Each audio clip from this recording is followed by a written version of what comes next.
Всем привет, вы смотрите кофейный блог, и сегодня на обзоре самый доступный электрический чайник, который есть у нас на данный момент на рынке. Taimor Smart, Taimor Fish Smart. Отличный чайник, но есть нюанс. Но давайте начнем с того, почему он хорош. Во-первых, все начинается с эргономики, вот такая вот у него коробка. В этой коробке была основа, и получается вы просто ставите чайник, если потом пытаетесь перевозить его. И накрываете вот этой штукой и закрываете. Все просто, в отличие от некоторых чайников, которые делают коробки, в которые чайник можно упаковать только на заводе, если вы владеете тайной информацией, как она должна быть упакована, потому что в интернете найти информацию, как упаковать некоторые вещи просто невозможно. Так что этот чайник уже подходит для путешествий, потому что можете спокойно положить его в коробку и взять с собой. Давайте начнем с органов управления, знакомиться. Вот такая вот у него основа. И здесь есть кнопочка включения, переключатель включен-выключен. После включения у вас появляются кнопки. Итак, у нас есть две кнопки и регулятор-слайдер для изменения температуры. И так как это минималистичный чайник, здесь нет никаких элементов, которые на данный момент не активированы. Здесь еще есть индикатор нагрева, индикатор hold и индикатор изменения температуры, если вы это делаете. И самое прекрасное, что у этого чайника есть два дисплея. Текущая фактическая температура и температура target, то есть которую мы задаем, до которой он будет нагреваться. И вы постоянно видите обе, чего не хватает на многих чайниках, потому что бывают такие чайники, на которых, чтобы посмотреть, какую температуру вы выставили, нужно его выключить и включить. То есть не очень практично. Здесь вы все это без лишних действий видите сразу. И сразу же на лету во время нагрева можете менять температуру, до какой он будет нагреваться. Очень крутая деталь. Внутри чайник зеркальный. И вы можете наслаждаться прекрасным человеком, когда заливаете воду. И это прям очень-очень радует. Кстати, там есть какой-то сито-ограничитель потока, чтобы это не сильно влияло, насколько вы агрессивно двигаете чайником во время вливания. И на стороне, где ручка, вы видите индикатор минимальный, максимальный объем воды. Максимальный объем воды 800 мл, минимальный, насколько я понял, 500, но я не проверял. И особенность этого чайника, во-первых, у него нет в крышке никаких отверстий.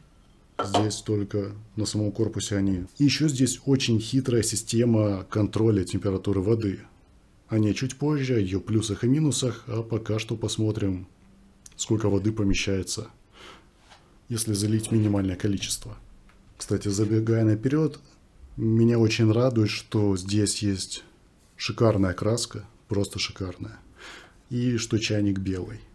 Это прям две вещи, ради которых уже стоит покупать этот чайник. Да, 500 мл это минимальный объем. Меньше нагревать можно, но так как 1500 Вт нагревательный элемент, то это происходить будет слишком быстро. И регулировка температуры воды будет не настолько эффективно отрабатывать, поэтому лучше загружать 500. Давайте теперь проверим, как работают органы управления, когда мы заливаем воду. Итак, у нас есть кнопка запуска и приостановки, то есть мы можем в любой момент приостановить, и, как вы видите или не видите, здесь загорелся красный индикатор нагрева. То есть мы сейчас можем остановить его, и он не будет нагревать. Еще у нас есть функция Hold, при которой он автоматически начнет нагревать. Если этот индикатор горит, то значит у вас будет удержание температуры после того, как он нагреет до нее. Есть также возможность зажать эту кнопку, и он сразу установит 100 градусов, и до нее будет догревать. И функция Standby, потому что если вам не хочется вот эту вот кнопочку постоянно выключать, а он у вас будет работать, то можете просто зажать, и он переходит в Standby. То есть отсюда его можно включить и дальше работать. Какая у него логика работы? Вы уже видели, как он нагревает воду, старт-стоп здесь кнопка, или можете нажать эту кнопку, которая автоматически запустит нагрев и включит холод. Но при этом у него есть еще звуковые оповещения. Допустим, мы можем включить, и, кстати, на лету поменять температуру.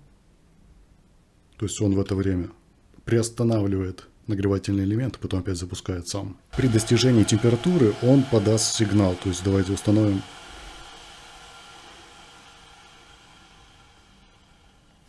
63, допустим.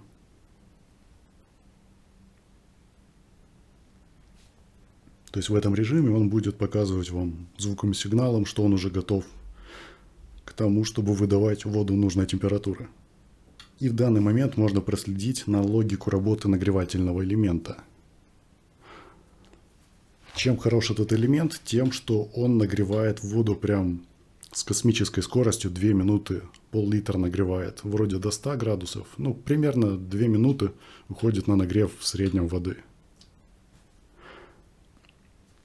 На таких низких температурах он чуть-чуть дольше думает. Когда нагревается до температуры примерно 95-96 градусов, он нагревает воду примерно до 90 градусов. То есть он примерно понимает количество воды, скорость, с которой он ее нагревает, и понимает, когда остановиться. И вот у нас звуковые элементы срабатывают. Оповещение о том, что вода нагрелась. Давайте посмотрим.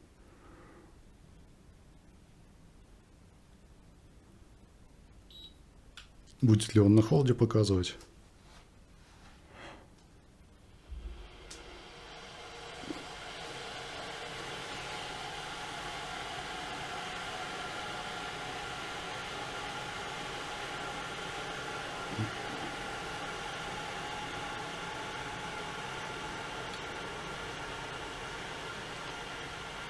То есть вы видите, он притормаживает довольно поздно. То есть, если сравнивать с машинами на дороге, как будто некоторые чайники притормаживают за 1 или за 2 светофора до того, который им нужен. А здесь как будто притормаживают прям до того светофора, который непосредственно перед ними. За счет этого нагрев воды гораздо более быстрый. Вот вы сейчас видите, прям космическая скорость. И он будет поддерживать температуру в течение часа. Кстати, холд не сбрасывается при снятии чайника. После того, как вы поставили его на базу, он вроде как продолжает работать, по крайней мере, индикатор светится. В некоторых чайниках холд сбрасывается почему-то, а именно Bonavita. Я думал, что этот элемент будет не очень практичным, но на самом деле мне даже понравилось, потому что кнопки нажимать не всегда приятно. То есть да, она не всегда срабатывает идеально, но все-таки без кнопок вполне себе очень даже решение хорошее. Давайте заодно проверим, насколько он большой. Примерно 30 сантиметров. База 15, для кого это важно. И 16. В высоту примерно 20 сантиметров. И переходим к эргономике. Напомню, что на коробке есть ручка, и это очень круто. Во-вторых, это, наверное, самый разумный объем, который можно придумать, 800 мл, потому что это хватит для любого заваривания, в принципе, ручного. Здесь есть очень крутая крышка с уплотнителем. Но минус ее, что капли накапливается, конденсат.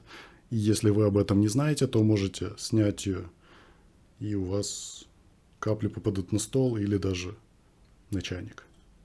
Поэтому открываете, сбрасываете воду и тогда уже делаете манипуляции. Крышка закругленная, что позволяет воде нормально так стекать, не скапливаться. Ее легко вытирать. Довольно эргономичная и мне нравится. И минималистичные отверстия для пара. Хотя пара из этого чайника практически не выходит, поэтому это очень круто. Экономится энергия, у вас давление, нагревает воду быстрее, позволяет нагревать быстрее. Ну и меньше воды попадает в помещение. Говоря об эргономике, нельзя не упомянуть эту превосходную ручку. Она просто космическая. Я настолько удобного чайника еще не видел, наверное, никогда. Во-первых, хват удобный. Рука ложится прям идеально. Для большого пальца здесь более тонкое место. У вас нигде никакие острые элементы руку не трут. То есть чайник прям идеален с этой точки зрения, с точки зрения хвата. Конечно же, я использую чугунную сковородку, поэтому мне любой чайник, в принципе, несложно держать. Но здесь такое распределение нагрузки именно для вливания. То есть, когда вы вливаете, держать его прям очень просто. Когда вы просто держите его так, тогда лучше придерживать, наверное, здесь. Ну, учитывая его объем, это вообще не критично. Здесь очень короткий шнур питания, и это, возможно, не очень практично будет для кого-то. И плюс он очень жесткий, в принципе, как на всех чайниках, потому что прибор мощный, должен быть с хорошей изоляцией чайник и с хорошими жилами, чтобы выдерживал нормальные токи. Он немного шатается на базе, если его качать, но вообще не критично. Какая-то резиновая штучка. В общем, по какой-то причине он качается, но на практике никогда этого не замечаешь. Это просто, если кто-то хочет придраться, то вот к этому можно придраться. И теперь о минусе, который не очевиден, и, возможно, во многих обзорах, если они существуют, вы этого не узнаете. Он создает высокочастотный шум, который не все люди услышат, поэтому не все вам об этом расскажут. Если вы молодой, то, скорее всего, у вас диапазон этот еще воспринимается ушами, и вы его услышите. Но на самом деле, если вы находитесь не в тихой комнате, вы его не заметите даже. И работает он только, когда чайник стоит на базе, вы снимаете, шума нет. Ставите, возможно, начинает работать температурный датчик, который своей супер считываемостью создает такой звук, но не факт. Так что рекомендую держать чайник или в стендбай, или выключенным. Так он не будет создавать звук, или снимайте с платформы, тогда не будет этого звука. И перейдем непосредственно к тому, зачем брать этот чайник. Он своего рода уникален, потому что у него носик специально запатентованный, так называемый 90 градусов. Очень странно выглядит, необычно. То есть форма нетипичная, не просто срезали. За счет этого у него нормальная струя вертикальная. То есть с какой скоростью мы бы не лили, у нас будет вертикальная струя. Ну, практически.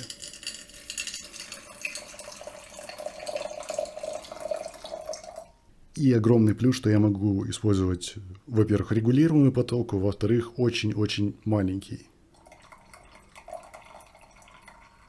Видите, насколько тонкая струйка может быть, и вообще до капелек.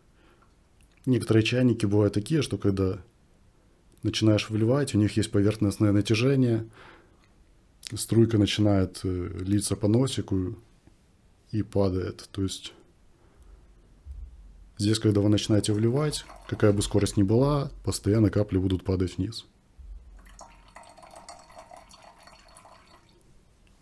Но перейдем к еще более важной детали. Это насколько достать можно носиком до разных частей воронки. Потому что, заливая по кругу, не все чайники спокойно достают до всех частей. Придется его приподнимать. А как вы знаете, это увеличивает перемешивание. И не всегда рецепты нужны с перемешиванием. И здесь, даже если вы будете вливать в центр, вы просто ниже основания, даже ниже верхушки воронки сможете вливать. И это прям потрясающе, потому что для некоторых способов, методов заваривания необходимо держать чайник как можно ближе к кофе. Вам попросту придется использовать меньшую воронку, например, V01, если Харио, чтобы держать его как можно ниже. То есть здесь большой плюс и для воронки большой, можно дотянуться куда угодно и постоянно не бить воронку. Например, я чайник с Алиэкспресс постоянно приподнимал, чтобы дальние края захватить. Здесь можно по кругу. И, наверное, с этим связана техника у некоторых бариста, что они делают вот такие вот движения, поднимая чайник. Это не для шоу, это для практичности, чтобы носиком не цеплять, но при этом захватывать части. А здесь, если вы не заливаете максимальный объем, то есть 500 мл используете, у вас достаточно угол наклона, чтобы начался флоу, достаточно большой, поэтому можете из любой позиции начинать вливание. Ну что ж, подсуммируем. Чайник хорош, чайник для вливания просто идеален на данный момент. Я еще не пробовал более крутых. Пробовал бариста им пользоваться, сказал, что на уровне бревиста по качеству вливания, может даже лучше. Сам носик чуть больше, чем у чайника с Алиэкспресс, что позволяет ему добиваться большего флоу-рейта, то есть количество грамм вылитых в секунду, но при этом не настолько большое, как у Bonavita, потому что там прям очень толстый носик, который позволяет быстро вливать, но делать это с меньшим контролем. То есть здесь это сбалансировано между мелким флоу-рейтом и средним, и, можно сказать, большим, но не огромным. В принципе, это все. Делайте выводы сами, понравится вам чайник или нет, и делитесь опытом использования данного чайника в комментариях, потому что это будет полезно для других потенциальных пользователей.